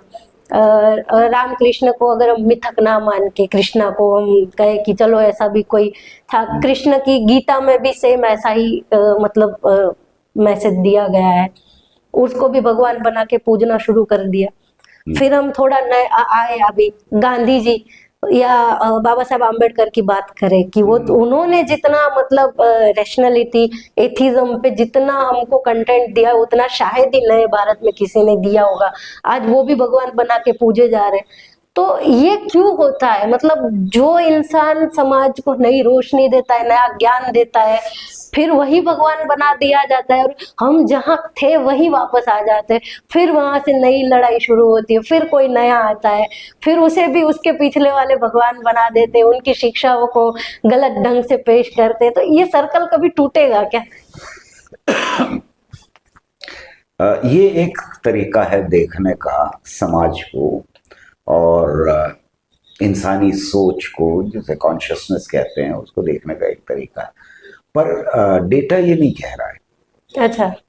डेटा ये कह रहा है कि आज दुनिया में लगभग 24% लोग हैं, दुनिया भर के अगर लोग देखे जाएं तो 24% लोग हैं जो किसी भी सुपर नेचुरल पावर में यकीन नहीं रखते। अब से पहले के समाज में ये सोचा भी नहीं जा सकता था कि 24% ऐसे लोग होंगे। इसके बावजूद कि जैसे हमने शुरुआत की थी बात की, उसमें रैशनैलिटी और नास्तिकता दोनों की बड़ी मजबूत धाराएं रही हैं और सभ्यता के अंदर। उसके बावजूद 24% नहीं थे। आज बढ़ रहे हैं दुनिया में, हमारे देश में भी बढ़ रहे हैं। हमारे देश में भी रैशनलिस्ट मूवमेंट बढ़ रहा है। जो जैसा रैशनलिस्ट मूवमेंट अब से 50 साल पहले सोच भी नहीं सकते थे, आज मौजूद है। तो नई नस्लों की सोच में बदलाव आ रहा है, ऐसा नहीं है कि नहीं आ रहा। सवाल यह है कि अगर किसी देश के अंदर धर्म आधारित रूलिंग क्लास और रूलिंग क्लास की रिप्रेजेंटेटिव पॉलिटिकल पार्टीज, राजनीतिक दल सत्ता में आ जाते हैं और वो पूरे के पूरे ढांचे को, जैसे पाकिस्तान में, बांग्लादेश में, म्यांमार में, श्रीलंका में, नेपाल में, और मैं श्रीलंका, नेपाल और म्यांमार का इसलिए नाम ले रहा हूँ कि नॉर्मली हमारे यहाँ ये पढ़ाया जाता है, लोगों को घुट्टी पिलाई जाती है कि ये मुसलमान तो होते ही ऐसे। तो मैं इसलिए खास तौर से नाम ले रहा हूँ कि उस स्ट्रक्चर में ये 3 देश तो फिट नहीं होते, क्योंकि 2 जगह ज़्यादा असर बुद्धिज्म का है और एक जगह ज़्यादा असर हिंदुइज्म का है। तो ऐसे में जो सवाल है वो ये है कि क्या जिन लोगों ने सत्ता हासिल कर ली है वो हटेंगे या नहीं, और वो हटेंगे तो कब हटेंगे? राइट। मानवता के लेवल के ऊपर तो बढ़ ही रहा है, नास्तिकता बढ़ रही है, रैशनैलिटी बढ़ रही है, पर क्या ऐसे देशों के अंदर हम उनको कैसे देखें? तो मेरा मानना यह है कि 2 बहुत इंपॉर्टेंट बातें हैं इसमें जो समझनी चाहिए। पहली बात तो ये कि वहां भी धीरे धीरे बदलाव आ रहा है, ऐसा नहीं कि नहीं आ रहा। वो लोग बढ़ रहे हैं जो इन हालात से, जिन हालात की हम बात कर रहे हैं, यानी फैशिज्म से जूझ रहे हैं। लेकिन उसके साथ साथ ये ख्याल रखना चाहिए कि जितनी देर ऐसी ताकतें सत्ता पे कब्जा किए रहती, बदलाव के लिए उतनी बड़ी कीमत चुकानी पड़ती है। यानी वो इतना ज्यादा नुकसान पहुंचा देती हैं कि बदलाव लाना भी उतना ही मुश्किल हो जाता है। और ये बात हम सब समझ रहे हैं कि जो आज हिंदुस्तान में आरएसएस की सरकारें हैं बनी हुई, और मैं बीजेपी, आरएसएस, बजरंग दल, दुर्गा वाहिनी वगैरह वगैरह, इन सब में कोई फर्क नहीं समझता। वो भी नहीं समझते, तो बार बार कहते हैं हमारे अंदर फर्क नहीं, हम परिवार का हिस्सा। तो बाकी लोग कहते हैं कि ये नहीं, ये वो अलग है, वो अलग है, वो अलग है, वो अलग है। कुछ अलग नहीं है, सब एक ही। ये जितनी देर काबिज है सरकार के तंत्र के ऊपर, उतना ज्यादा डैमेज होगा। और इसलिए हम में से हर एक की ये जिम्मेदारी बन जाती है कि जल्दी से जल्दी ऐसी ताकतों को सख्त से सख्त सबक सिखाना, यानी अपने वोट का इस तरह इस्तेमाल करें कि किसी और राजनीतिक दल की ये हिम्मत ना हो कि वो एसआईआर जैसी चीज लागू करे, किसी और राजनीतिक दल की ये हिम्मत ना हो कि वो मीडिया को इस तरह से कंट्रोल करने की कोशिश करे, किसी और राजनीतिक दल की हिम्मत ना हो कि वो जुडिशरी के खिलाफ खड़ा हो जाए, किसी और राजनीतिक दल की ये हिम्मत ना हो कि सारे राजनीतिक दलों के ऊपर ईडी और सीबीआई और इन सब का इस्तेमाल करें। ये सबक सिखाना और इसकी तरफ कदम बढ़ाना, ये हमारा राजनीतिक दायित्व है। बदलाव जरूर आएगा, इसमें मुझे कोई शक नहीं है कि बदलाव आएगा, पर वो बदलाव जितनी देर से आएगा उतनी ज्यादा डैमेज हो चुकी होगी। अच्छा, ये तो बात हुई इंडियन सब कॉन्टिनेंट की, पाकिस्तान, इंडिया एंड ये अपना बांग्लादेश। यहाँ पे हो सकता है कि अभी भी हम उस सर्कल में हैं, बट आप ये कहना चाह रहे हो कि ग्लोबल लेवल पे वो जो सर्कल है कि जहाँ आते हैं वहीं पे फिर शुरू हो जाता है, फिर वो नए भगवान का आविष्कार हो जाता है, फिर इंसानियत वापस लड़ती है, वो टूट रहा है ग्लोबल लेवल पे। ग्लोबल लेवल पे टूट रहा है, कम हो रहा है, और इसलिए वो सारी ताकतें हमारे देश में भी और बाकी और देशों में भी छटपटा रही हैं। सारे फंडामेंटलिस्ट जितने भी हैं, जो फंडामेंटलिज्म को इंटैक्ट रखना चाहती हैं, जो समो के रखना चाहती हैं, जो इकट्ठा करके रखना चाहती हैं फंडामेंटलिज्म को, जो इस्तेमाल करना चाहती हैं फंडामेंटलिज्म का, इसलिए इस वक्त छटपटाहट भी उनके अंदर बहुत ज्यादा है। हमारे देश में भी छटपटाहट उसी की है, टूट रहा था, छूट रहा है हाथ से कुछ। हाँ, कहीं ना कहीं कास्टिज्म टूट रहा था, कम हो रहा था, दलितों को अपनी जगह मिल रही थी, वो अपना हक मांग रहे थे, लिंग भेद जा रहा था, लिंग भेद में महिलाएं अपना हक मांग रही थी, एसटीज अपना हक मांग रहे थे कि हमें जंगल का हक दो। यहाँ पर नौजवान कह रहे थे कि हमें आज़ादी चाहिए। अब इश्क तो इश्क है, हो ही जाता है ना, तो नौजवान जो है वो कह रहा था कि अब आज़ादी दो भाई हमको बाहर निकलने की, हमें अगर मुसलमान लड़की पसंद है, हिंदू लड़की पसंद है, मैं मर्द हूँ इसलिए लड़की का इस्तेमाल कर रहा हूँ, लड़कियां भी यही कह रही थी कि अब हमें आज़ादी दो, हम अपनी पसंद से शादी करेंगे, क्या फर्क पड़ता है कि ऊंची जात का है या नीची जात का है। तो छटपटाहट है उन लोगों में जो कंट्रोल करके रखना चाहते हैं समाज में। पर यही है कि ग्लोबल लेवल पे भी उसका इस्तेमाल करने की कोशिश बहुत मजबूती से की जा रही है। इंपीरियलिज्म उसका इस्तेमाल करता रहा है, धर्म का इस्तेमाल करता रहा है, उसको ज़्यादा छूट मिल गई सोवियत यूनियन गिरने के बाद, तो वो उसका ज़्यादा इस्तेमाल करने की कोशिश कर रहा है, जैसे घट रही है। जैसे आपने कहा 24% लोग अभी इस 800 करोड़ की आबादी में ऐसे हैं जो किसी भी सुपरनेचुरल पावर में बिलीव नहीं करते, राइट, और ये संख्या तेजी से बढ़ रही है। सो अब हम ये कह सकते हैं कि धर्म को खतरा तो वाकई में है, लेकिन एक दूसरे से नहीं है, हिंदुओं को मुस्लिम से, मुस्लिम को हिंदुओं से, या यहूदियों को क्रिश्चियन से नहीं है, सारे धर्मों को खतरा है, लेकिन नास्तिकों से या रैशनलिस्ट मूवमेंट से है। रैशनैलिटी से हमेशा खतरा रहा है और महसूस करते रहे हैं, और इसीलिए हमारे देश के अंदर 4 लोगों को शहीद किया गया जिनको हम रैशनलिस्ट, गोविंद पानसरे, एम कलबुर्गियन, गौरी लंकेश, ये 4 लोगों को शहीद किया गया, जिनका जिक्र मैंने अपनी किताब में भी किया है। और पाकिस्तान में 12 लोगों को कत्ल किया गया, और बांग्लादेश में भी 12 लोगों को कत्ल किया। अब और हो सकता है बढ़ गया हो, जब मैंने किताब लिखनी शुरू की थी तब 12 की फिगर थी, हो सकता है वहाँ और बढ़ गया हो, लेकिन छटपटाहट है, खतरा है।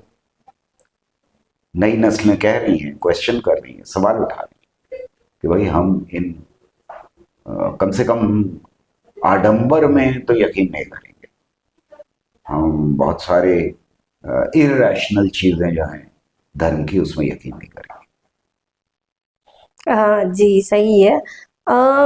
एक जब भी मैं ये पूरे इंसानियत के हम हिस्ट्री को देखते हैं कि शुरू से लेके अब तक की, तो एक सवाल जो मेरे दिमाग में हमेशा आता है, ये आता है कि यूरोप एक ऐसी धरती है जहाँ पे ब्रूनो को जला दिया, गैलीलियो को नजरबंद रखा, कई वैज्ञानिकों के साथ उनको किसी को पत्थरों से मार दिया, किसी को मतलब ऐसी सजा दी जिनको सुन के रूह कांप जावे। और एक ये धरती है हमारा इंडियन सब कॉन्टिनेंट, जिसके लिए हम बार बार जिनका जिक्र किया, जहाँ बुद्ध आए, जहाँ पे मतलब काम सूत्र लिखा गया, जहाँ पे जीरो को शोध हुई। ऐसे ऐसे लोग आए जिन्होंने इंसानियत को वो दिया है जिसका हम शुक्रिया अदा नहीं कर सकते। तो ये कैसे और कब हो गया कि जहां पे ब्रूनो को जलाया, जहां गैलीलियो को नजरबंद किया, वो धरती आज मतलब विज्ञान में सबसे आगे है। और जहां पे बुद्ध आए, जहां पे जीरो की खोज हुई, जहां पे कामसूत्र लिखा गया, जहां पे जैसे उपनिषदों में जहाँ पे ऐसी ऐसी बातें कही गई है जो सोचने पे मजबूर करे, वो इंडियन सब कॉन्टिनेंट आज इतना ज्यादा रिजिड हो गया है और वो इतना मतलब दिमागी तौर से खुल गया है। क्या है बेसिक चेंज आपकी नजर में? एक ट्रैवलर था जिसका नाम है अल-बरूनी। हाँ। अल-बरूनी ने हिंदुस्तान के बारे में एक किताब लिखी है, वो बहुत ऑथेंटिक किताब मानी जाती है। जो कुछ उसने देखा उसके आधार के ऊपर वो किताब है, बड़ी इंटरेस्टिंग चीजें लिखी हैं उसने, मोटी सी किताब लिखी है। बड़ा विशेषज्ञ था, मैथमेटिक्स का स्कॉलर था वो। उसने संस्कृत सीखी, यहाँ आकर के वो सब कुछ किया, यहाँ रहा। वो एक बड़ी इंटरेस्टिंग चीज बिल्कुल शुरुआत में लिखता है किताब की, और वो ये लिखता है कि यहाँ के जो बुद्धिजीवी हैं, जिसमें पंडित थे, उनके बारे में लिखता है कि इन्होंने ये सोच लिया है कि अब इन्हें दुनिया से कुछ सीखने की जरूरत नहीं है, इन्हें सब कुछ आता है, और यही हिंदुस्तान की सभ्यता के पतन का कारण होगा। और वही हुआ। कितना सच लिख दिया। वही हुआ कि पतन होता चला गया। देखिए, ये जो आप कह रही हैं वो पूरी तरह सच नहीं है, ये आधा सच है। अच्छा। कि वेस्टर्न सिविलाइजेशन में, वैसे तो वेस्टर्न सिविलाइजेशन कोई एक सिविलाइजेशन उस तरह से है नहीं, क्योंकि ग्रीक और रोमन सिविलाइजेशन का असर है जो हमें वेस्ट में दिखाई देता है। वहां पर ब्रूनो को जलाया गया, इसमें कोई शक नहीं है। गलीलियो को नजरबंद किया गया, इसमें शक नहीं है। लाखों लोगों को शायद हेरेटिक कह के कत्ल कर दिया गया, इसमें भी कोई शक नहीं। जिसने धर्म के बारे में आवाज उठाई उसके ऊपर अताब नाजिल हुआ, इसमें कोई शक नहीं। पर ये डॉक्यूमेंटेड हिस्ट्री है। हमने अपने यहाँ की हिस्ट्री और अरब की हिस्ट्री को उस तरह से परखा ही नहीं है, चाइना की हिस्ट्री को उस तरह से परखा ही नहीं। हमारे यहाँ एक ऐसा आदमी पैदा हुआ जिसका नाम है आर्यभट्ट। आर्यभट्ट ने दो बातें कही। एक बात यह कि राहु केतु कुछ नहीं होते हैं, छाया पड़ने से ग्रहण लगते। इसके खिलाफ पंडे उठ खड़े हुए। उसे मारा गया या नहीं मारा गया ये नहीं तो किया ही था, जैसे आज की भाषा में जैसे कहते हैं कि क्रिटिसाइज करना या तो। दूसरी बात उसने ये कही कि जमीन शायद अपनी धुरी पर घूमती है और चांद तारे हमें वैसे ही पीछे हो जाते हुए दिखाई देते हैं जैसे नाव में बैठे हुए आदमी को पेड़ पीछे जाते हुए दिखाई देते हैं। इसका मजाक उसके शिष्य जो थे उन्होंने भी उड़ाया, उसके बाद आने वाले साइंटिस्ट ने भी उड़ाया। तो ये कहना कि हमारे यहां नहीं हुआ, ये कोई सच्ची बात नहीं, ये अधूरा सच है। ये कहना कि अरब वर्ल्ड में नहीं हुआ, सही बात नहीं है। अल हैथम को खलीफा के खिलाफ होने की वजह से पागल बनकर रहना पड़ा और तब उसने अपनी सारी किताबें लिखी। अल-बरूनी को वहां से छोड़ करके हिंदुस्तान आना पड़ गया। और इसकी लातादाद एग्जाम्पल्स हैं कि जहां साइंटिस्ट का और नए खोज करने वालों का टकराव हुआ है पुरानी मान्यताओं के साथ, और ये लगभग हर सभ्यता में है, चाइनीज सभ्यता में भी। तो ये कहना कि वो कुछ अलग है, सही नहीं। बात यह है कि centre of creative activity and scientific investigations ये चेंज होता रहा है हमारे यहां से, और चाइना से ये शिफ्ट होता है अरब वर्ल्ड में। और अरब वर्ल्ड में क्योंकि कंसंट्रेशन ऑफ मनी वहां हो जाता है, तो उसकी वजह से बहुत साइंटिफिक इन्वेस्टिगेशंस हुई।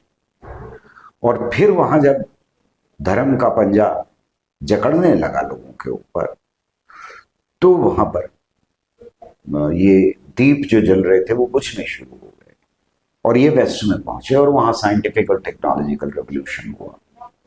ये है सही तरीका देखने का। वहां पर पहली बार ये कॉन्सेप्ट आया कि चर्च और राजा को अलग होना चाहिए, चर्च और रूलिंग क्लास को, पॉलिटिकल पार्टीज को अलग होना चाहिए। ये हमारे यहाँ नहीं आया, ये अरब वर्ल्ड में नहीं हुआ, वहां से ख्यालात हमारे पास आए हैं। तो ये कहना कि वहां बहुत जुल्म होता था साइंटिस्ट के ऊपर और हमारे यहाँ नहीं हुआ, ये गलत है, सही बात नहीं। जुल्म तो था ही, उसके लिए तो हम ना कह ही नहीं सकते। शायद उसकी जो कहते हैं मात्रा कम ज्यादा हो सकती है। और यस, आर्यभट्ट का आपने नाम लिया, शायद वो पहले और उन्हें भूल जाइए, चलिए साहब तब हुआ था अभी तो हमने चार मार दिए। यस, मार दिए। यस, तो ये तो है ही। और अभी पता नहीं आगे कितने लोग इस जद्दोजहद में शहीद होंगे, किसका नाम आएगा हम नहीं जानते। ये कह सकते हैं कि अभी यहाँ पे रहने सा अब जरूरी हो गया है। जो यूरोप में हुआ था, यहाँ अब जरूरत है एक बहुत बड़ी रैशनल रिवॉल्यूशन की, तब जाके ये पूरा चेंज होगा। बिल्कुल, और इसमें नई नस्लें बहुत बड़ा रोल अदा करेंगी।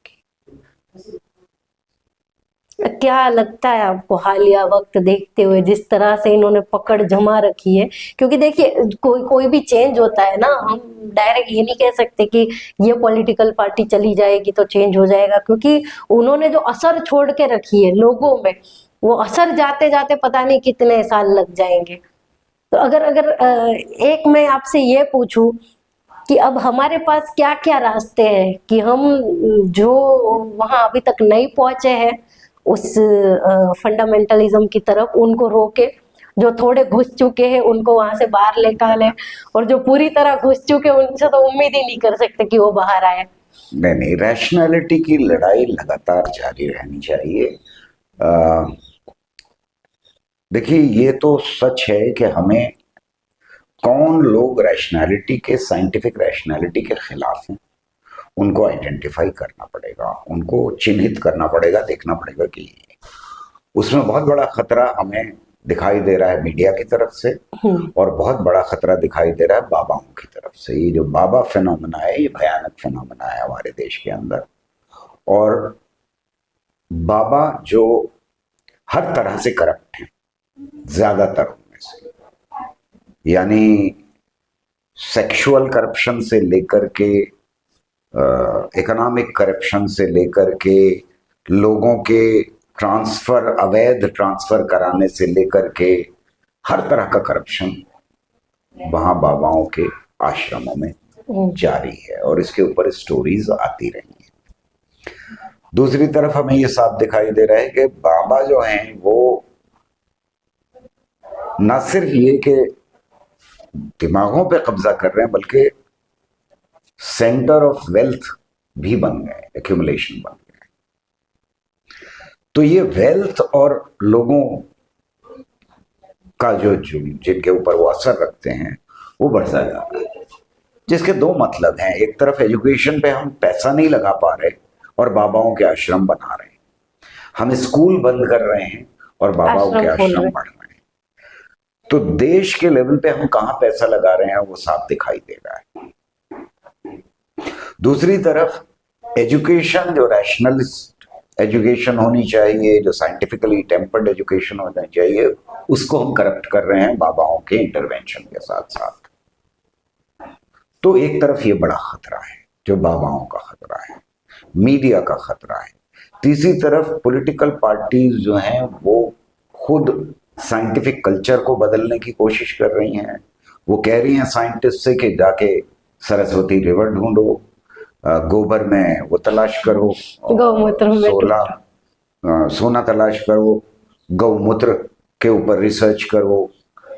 ये सारी चीजें जो रिसर्च का कल्चर है वो बदलने की कोशिश है, क्योंकि यहाँ पैसा दिया जा रहा है साइंटिस्ट को और उसके साथ साथ ये भी बताया जा रहा था कि कंक्लूजन ये करना है तुमको। तो साइंस में तो ओपन एंडेड होती है साइंस, उसमें आप कंक्लूजन बता दें तो आप कल्चर बदल रहे हैं साइंस का, यानी साइंस के खिलाफ जा रहे हैं। तो ये कई चीजें हमें प्रवृत्तियां दिखाई दे रही हैं अपनी नजरों के सामने। इनको बदलने के लिए लगातार आवाज उठाना जरूरी है। अब आते हैं कि ये मान लेते हैं कि प्रतिद्वंद भी हैं साइंस के और रैशनैलिटी के, तो अब हमें क्या करना चाहिए? यस, हम क्या कर सकते हैं? हम क्या कर सकते हैं? एक आम आदमी जो है, आपने कहा कि 3 हिस्सों में बांट दिए, वो लोग जो सॉफ्ट हैं, वो लोग जो बिल्कुल हार्डकोर हैं, और वो लोग जो हमारे साथ हैं। ये 3 यानी रैशनलिस्ट हैं बिल्कुल जो हाशिए पर हैं, और जो दूसरी तरफ हैं इरैशनल हैं। नहीं समझता कि ये कैटेगराइजेशन बहुत अच्छा कैटेगराइजेशन है। एक आम नागरिक को अगर हम देखें, उसकी दिनचर्या भी देखें हम, तो उसके 99% फैसले दिन भर में रैशनैलिटी पे बेस्ड होते हैं। वो जो 1% है वो धर्म पे आधारित होता है, जहां वो वल्नरेबल है, जहां वो डगमगा रहा है कि फैसला क्या लूं। धर्म से ज्यादा आई थिंक उसको हम अपब्रिंगिंग बोले तो बेहतर रहे कि उस मतलब वो धर्म की तरफ या गॉड की तरफ या सुपरनेचुरल पावर की तरफ तब जाता है जब वो बहुत वल्नरेबल होता है। आप 365 दिन साल के बड़े आराम से गुजारते हैं, और जिस दिन इम्तिहान होता है उस दिन गाय को खिलाने के लिए जरूर चले जाते हैं, राइट? उस दिन दुआ फूक दी जाती है आपके कि अच्छा से एग्जाम। वल्नरेबल है। जब आप इन्वेस्ट करने जा रहे हैं तब बाबा के पास जाते हैं यार। तो देश का आम आदमी चाहे कितना भी फंडामेंटलिस्ट दिखाई दे रहा हो, वो भी कहीं ना कहीं सोच का एक हिस्सा उसके रैशनलिस्ट है। हमें इस रैशनलिस्ट हिस्से को लगातार अपील करते रहना चाहिए, इसको बढ़ाने की कोशिश करनी चाहिए। मैं अक्सर ये एग्जाम्पल देता हूं, आपसे भी वो एग्जाम्पल दे देता हूं कि एक आम आदमी, मान लीजिए कि वो मंदिर की तरफ या मस्जिद की तरफ जा रहा है, तो उसका क्या तरीका होता है ये डिसाइड करने का कि कैसे जाऊंगा? कंप्लीटली रैशनल होता है। यानी वो पैदल जाएगा, वो साइकिल से जाएगा, वो मोटर से जाएगा, वो हवाई जहाज से जाएगा। ये इसमें कोई उसको गॉड को या स्क्रिप्चर को पलट के देखने का नहीं, फैसला बिल्कुल रैशनलिस्ट। अब उसने ये फैसला कर लिया, और मान लीजिए वो कार में चला, सूटेड बूटेड है, मंदिर पहुंच गया, उसने जूते उतारे, कार में रख दिए और चलती हुई जमीन के ऊपर खड़ा हो गया, राइट? और फिर वो मंदिर की या मस्जिद की सीढ़ियां जो हैं वो चल रही हैं, और इसमें यहां कोई रैशनैलिटी नहीं। क्यों जूते रखते हुए? इसमें एक रैशनल पुट है कि चोरी हो जाएंगे इसलिए रख दिए, लेकिन ये कि चलती हुई जमीन के ऊपर आप खड़े हुए हैं तो कोई रैशनैलिटी तो है नहीं इसकी। ये जो ट्रांजिशन है, ये जो बदलाव आया दरवाजे के ऊपर, उसमें कोई कॉन्ट्रडिक्शन आम आदमी को नहीं दिखाई देता, और बड़े आराम से स्मूथली बदलाव आ जाता है। यानी सोचता भी नहीं आदमी, और ये बदलाव आ जाता है कि एक रैशनलिस्ट से कंप्लीटली इरैशनल डिसीजन पे पहुंच गए। तो हमारा दायित्व ये है, हमारी ड्यूटी ये है as scientists, as science communicators, as citizens, कि हम वो जो रैशनलिस्ट हिस्सा है सोच का उसको बढ़ाने की कोशिश करते रहें। और ये रैशनलिस्ट हिस्सा सबके अंदर है, हर एक नागरिक की सोच का हिस्सा है। तो 3 कैटेगरी जरा ठीक नहीं है। एक्चुअली हमने जो अपने आसपास देखा है उससे हम लोग ऐसा ही करते हैं। मैं अक्सर वो जो एक्सट्रीम पे जा चुके हैं, मैं बहुत सख्त जबान में उनको कहती हूँ कि ये तो कैंसर के 4th स्टेज के मरीज हैं, इनको इनके भगवान के भरोसे छोड़ दो, ये नहीं आएंगे वापस। अब इनका जो जो आप रैशनल हिस्से की बात कर रहे हैं उनका वो सख्त हो चुका है अब। जितना मतलब जैसे वो सीमेंट की जो दीवार होती है, आप जितना पानी डालोगे वो और मजबूत होगी, उनका ऐसा हो गया। और ये ऐसा नहीं है कि किसी ने बोला और हमने मान लिया, दिख रहा है आसपास इस तरह के लोग। हाँ, जावेद अख्तर साहब बहुत सख्त जबान यूज करते हैं इसकी। और रिचर्ड डॉकिंस, और उनका कहना यह है कि बचपन में ही ब्रेन डैमेज हो जाता है एक हिस्सा ऐसे लोगों का, और उनको सीधा नहीं किया जा सकता। पर वो ठीक है, बोलने के लिए ठीक है, लेकिन हर एक इंसान के अंदर कहीं ना कहीं रैशनैलिटी होती है। वो पॉलिटिकल उसकी पोजीशन जो है उसकी वजह से रिजिडिटी बहुत ज़्यादा आ जाती है, वो बहुत ज़्यादा सख्त हो जाता है, और फिर आप कितना भी डालते रहे पानी तो वो उसमें पॉलिटिक्स का बहुत बड़ा हिस्सा है। मुझे नहीं लगता पर्सनली कि हमारी पर्सनल बिलीफ जब तक पर्सनल है तब तक किसी को वो नुकसान कर सकती है। सही बात। जैसे मैं हमारे घर की बात करूं, मैं पूरी तरह एथीस्ट हूँ। मेरी मम्मी बहुत धार्मिक है, वो उनको दिन में 3 बार भगवान को पूजा आरती जो भी है चलता रहता है। मेरे फादर एग्नोस्टिक है कि इट्स ओके, भगवान है भी तो ठीक है, नहीं है तो भी ठीक है, बट है कुछ है जो पूरी दुनिया को चला रहा है। बट हम तीनों का रिलेशन ऐसा है कि हमें एक दूसरे के बिलीफ से कोई फर्क नहीं पड़ता। इट्स ओके, मैं नहीं मानती तो मेरा फैसला है, वो पूजा पाठ करते हैं उनका फैसला है।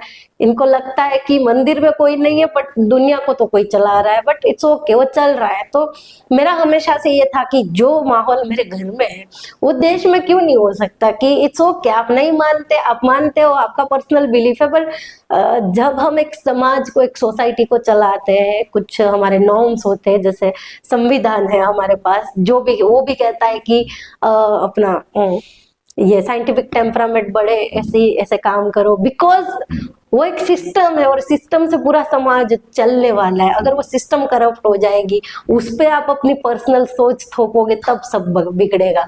और दिक्कत अभी यही है कि ये जो कुछ ग्रुप्स है वो अपनी पर्सनल फेथ जो है वो पूरी सिस्टम पे थोप रहे हैं कहीं ना कहीं। यही सबसे बड़ा दिक्कत है और इसी को समझ के रोकना है।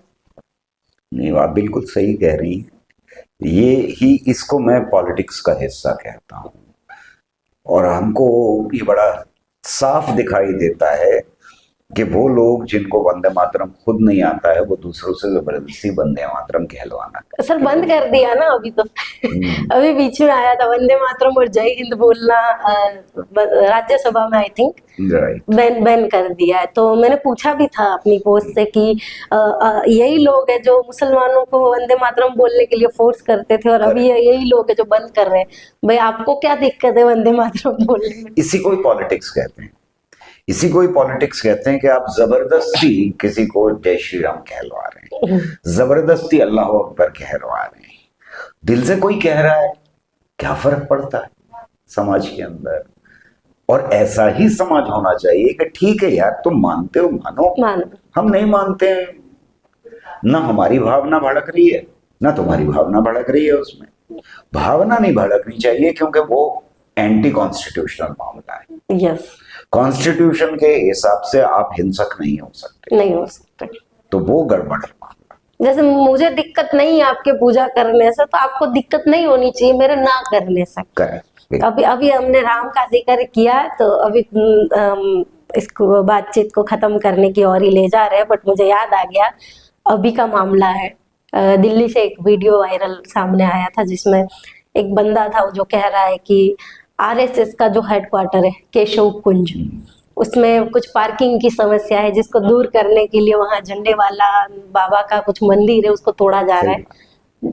शायद आपके ध्यान में आया होगा हाँ ये हाँ किस्सा। बिल्कुल, ये तो आजकल गर्म मामला है बहुत ट्रेंड है। कि आपका धर्म जो है वो वोटों के लिए तो आप मंदिर बनाते हैं और जब पार्किंग की जरूरत पड़ती है वही तो मंदिर मंदिर गिराते हैं। और वो भी कुछ 1400-1500 साल पुराना मंदिर है, ऐसा भी नहीं है कि आजकल का है। बिल्कुल। तो यही चीज तो तो मैंने यहाँ अगर किसी को राजनीति नहीं दिखाई दे रही तो वो अंधा है अंधा है। कि भाई आपके राजनीति के लिए आपके मंदिरों का इस्तेमाल किया जा रहा है, यस, मैंने धर्म साफ, के लिए नहीं किया जा रहा, यस राजनीति के लिए किया जा रहा है। क्योंकि बिल्कुल। जहाँ पार्किंग में आड़े आ रहा है वहां आप मंदिर गिरा देते हैं, जहां आपको रोड बनानी है वहां गिरा मंदिर गिरा देते, कॉरिडोर बनाने के लिए गिरा देते, कॉरिडोर। क्योंकि और मुझे नहीं मालूम लेकिन किसी को स्टडी करना चाहिए इस बात को कि मस्जिदें तो दो चार ही गिराई हैं, मंदिर बहुत कितने सारे गिराए हैं, बहुत सारे कितने गिराए हैं। तो ये धार्मिक लोग हैं क्या? नहीं है धार्मिक, ये राजनीतिक लोग। राजनीतिक लोग हैं। यस, बिल्कुल। ये यही समझना है। और मुझे लगता है ये हमारी पूरी बातचीत का यही निचोड़ है कि धार्मिक होना बुरी बात नहीं है अगर आप अपने खुद के लेवल पे हो। इट्स ओके, मानो जिस भी भगवान को, अल्लाह को, गॉड को मानते हो। बस धर्म और राजनीति को अलग करके देखना सीख जावे लोग तो बहुत है। मैंने इस पे पोस्ट भी लिखी थी हमने जिसका जिक्र किया कि अगर राम मंदिर का रास्ता सत्ता तक नहीं जाता तो ये जो घूटे कभी राम का नाम नहीं लेते। सही बात है। अगर ये लोग पाकिस्तान में पैदा हुए होते तो ये AK-47 हाथ में लेकर घूम रहे हो होते और शायद जैसे मैं बोलूंगी तो विवाद हो जाएगा, लेकिन लोग बोलते ही है कि भारत में RSS और पाकिस्तान में ISIS बिल्कुल सेम ही काम करता है। बिल्कुल। बस थोड़ा मैं बिल्कुल इसमें यकीन रखता हूँ, आप सही कह रही हैं। बस ये है कि नजरिया और तरीका अलग है। अब क्योंकि हम यहाँ पे है, हमारी उनकी भाषा थोड़ी बहुत सेम है, थोड़ा पहनावा सेम है, तो हमें ये लोग अपने लगते हैं और वो लोग थोड़े पराये लगते हैं। अगर हम वहां पैदा हुए होते तो हमें वो भी उतने ही अपने लगते हैं और उन्हें भी हम अपना संस्कृति का, धर्म का रक्षक मानते। बिल्कुल। तो ये है। और खैर बहुत अच्छी रही ये बातचीत आपके साथ। थैंक यू सो मच हमारे साथ जुड़ने के लिए। और उम्मीद है ऐसी ही एक और किताब आपकी वापस आए और किताबें आती रहे और हम इस तरह बातचीत करते रहे। बहुत बहुत शुक्रिया इन शुभकामनाओं के लिए। मेरे ऊपर ज्यादा काम का बोझ डाल रही हैं। अब नई नस्लों को करना चाहिए। Thank you so much.